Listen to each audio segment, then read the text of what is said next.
نحمدہ و نصلی علی رسولہ الکریم۔ آج کی ویڈیو میں ہم حضور سیدی مجدد الفسانی رحمۃ اللہ علیہ کے حوالے سے جو انہوں نے مکتوبات شریف میں لکھا ہے کہ اجتہادی خطا کے حوالے سے جو انہوں نے گفتگو کی ہے، وہ انشاءاللہ ہم ساری چیزیں بیان کریں گے۔ جیسے کہ آپ تمام حضرات کو پتہ ہے کہ ہم اپنی ویڈیوز میں 3.5 سال پہلے ڈاکٹر اشرف حسن جلالی صاحب نے یہ کہا تھا کہ باغ فتح کے معاملے میں حضرت فاطمہ زہرا رضی اللہ تعالیٰ عنہ کے حوالے سے وہ خطا پر تھی، یہ کہا تھا۔ تو یہ جملے جو ہے ہمارا فتویٰ بھی آ چکا ہے حیدری دارالفتاء اہل سنت کا کہ جملے سیدہ پاک کی شان کے ہرگز بھی لائق نہیں، کسی بھی عالم دین نے اس کی تائید نہیں کی۔ باقی جو انہوں نے کہا خطا اجتہادی، تو خطا اجتہادی کا جو قول ہے مفتہ بی قول یا مرجوع قول ہے، اہل سنت کا یہ مسلمہ نظریہ نہیں ہے۔ باقی ڈاکٹر اشرف حسن جلالی صاحب گمراہ نہیں، نہ ہی اہل سنت سے خارج ہے، اور اس حوالے سے تفسیر کے ساتھ ہماری ویڈیوز مفتی دانش حیدری یوٹیوب چینل پر موجود ہے، آپ سماعت کر لیں۔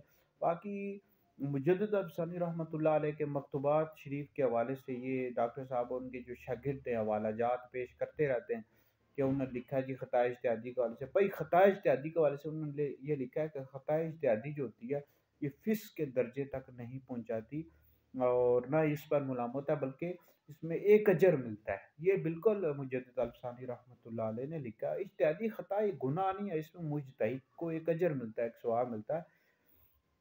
باقی یہ جو حضرت فاطمہ زہرا رضی اللہ تعالیٰ عنہ کے حوالے سے ڈاکٹر صاحب نے کہا، استدلال کیا، بھائی جی اجتہادی خطا تو انبیاء علیہ السلام سے بھی ہوئی، تو یہ تو غیر معصوم ہے، یعنی معصوم ہی نہیں ہے۔ صحابہ اور اہل بیت محفوظ ہے، معصوم نہیں ہے، تو ان سے ہو سکتی ہے، ہوئی ہے۔ یعنی باغ فتح کے معاملے میں حضرت فاطمہ زہرا رضی اللہ تعالیٰ عنہ سے خطا اجتہادی ہوئی۔ بھائی اقوال بالکل اہل سنت کی کتب میں موجود ہے، ٹھیک ہے جی، لیکن اہل سنت کا مسلمان نظریہ، اگر مسلمان نظریہ تو آپ دکھائیں نا اہل سنت کی جو اصول اور عقائد کی کتب، شرح عقائد نسوی، شرح المقاصد، شرح فقہ اکبر، بہار شریعہ، فتاوی رضویہ، سب میں سے دکھائیں۔ آپ کیوں نہیں دکھا رہے؟ 3.5-4 سال ہو گئے، آپ ہمارے اپنے عالم اہل سنت کا عالم ہے، لیکن سوال تو کر سکتے ہیں۔ آپ سے سوال کر رہے ڈاکٹر صاحب، آپ کے شاگردوں سے سوال نہیں کر رہے۔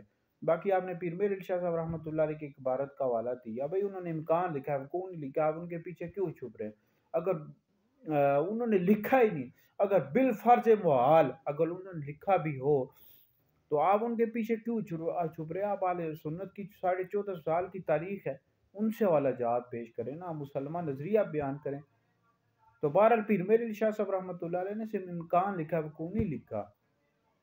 تو مجدد الفسانی رحمۃ اللہ علیہ نے یہ لکھا ہے کہ اجتہادی خطا میں ایک اجر ملتا ہے۔ یہ نہیں انہوں نے لکھا کہ حضرت فاطمہ زہرا رضی اللہ تعالیٰ عنہ سے خطا اجتہادی ہوئی، وہ تو آپ استدلال کیے جا رہے، خود ہی استدلال کر رہے۔ یہ استدلال نہ کرے، صراحتاً اہل سنت کا نظریہ دکھائے۔ اور اہل سنت کا یہ بھی عقیدہ ہے، مجدد الفسانی رحمۃ اللہ علیہ نے لکھا ہے، انبیاء کے بعد سب سے افضل ابوبکر، پھر عمر، پھر عثمان، پھر علی۔ جو شخص مولا علی کو ابوبکر عمر سے افضل، عائشہ سے گمراہ بدین، اہل سنت سے خارج ہے۔ تمام اہل سنت کا یہ عقیدہ ہے۔ مجدد الفسانی رحمۃ اللہ علیہ کا بھی یہ عقیدہ ہے، مکتوبات میں نے لکھا ہے۔ تو اجتہادی خطا میں مجتہد کو ایک اجر ملتا ہے، لیکن حضرت فاطمہ مجتہدہ تھی یا نہیں، یہ بھی سوال پیدا ہوتا ہے نا۔ وہ مجتہدین کے نام بھی لکھے ہوئے ہیں، کتنے صحابہ کرام علیہ رضوان مجتہد تھے۔ دوبارہ ڈاکٹر صاحب سے ہم سوالات کریں کہ آپ نے کمزور دلائل کیوں پیش کیے؟ آپ کے شاگرد لگے رہتے ہیں، آپ کو چاہیے نا آپ نظریہ بیان کریں اہل سنت کا، ابھی تک آپ نے صحیح نظریہ بیان نہیں کیا۔ بہرحال ویڈیو سنیں، دیگر لوگوں تک پہنچے، آپ لوگوں کے لیے بہت بڑا صدقہ جاریہ ہے۔